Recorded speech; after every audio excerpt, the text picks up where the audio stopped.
Aujourd'hui, pour notre reportage Un regard sur le jardin, nous nous retrouvons à Giverny, petit village normand connu pour avoir été le lieu de vie du peintre Claude Monet. Ici, chaque habitant semble fier du patrimoine de son village. Pour preuve, tout le monde se prête au jeu et arbore de magnifiques fleurs le long de ses maisons, de ses fenêtres, de ses façades, et la ville en fait tout autant.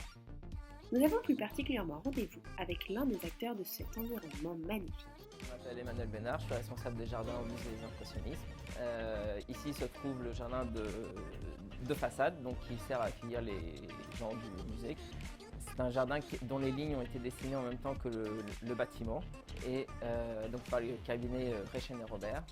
Et le choix des plantes a été confié au paysagiste Marc Röttgen. C'est un jardin qui a été ouvert en public en 1992. Il se divise en différentes chambres, soit monochromes, soit thématiques. Et donc on trouve par exemple les 3 couleurs primaires, et aussi le jardin blanc, le jardin noir, et sinon aussi des thèmes comme le jardin aromatique, le jardin de rosier et le jardin fou. Où là en fait ça nous permet de nous exprimer un peu comme on veut. Quand on crée un massif, on travaille un peu comme un peintre, comme un artiste presque.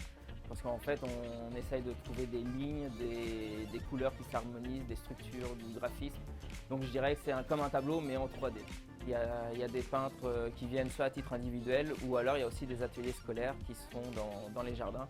Et là, les enfants s'éclatent complètement à peindre des fleurs, notamment aussi la prairie de coquelicots qu'on fauche au mois d'août et après on fabrique des meules. La visite des jardins est gratuite et libre d'accès. C'est très appréciable pour passer un après-midi ou une matinée. Désormais, vous savez tout sur le jardin du musée des impressionnismes, et comme Emmanuel l'a précisé, les jardins sont ouverts à tous et gratuits. Nous vous conseillons notamment de venir les visiter lors des rendez-vous au jardin les 3, 4 et 5 juin, afin de connaître plus de secrets sur ce magnifique jardin du musée des impressionnismes. C'est l'heure pour nous de vous dire au revoir et à la semaine prochaine pour un nouveau numéro de Un regard sur le jardin.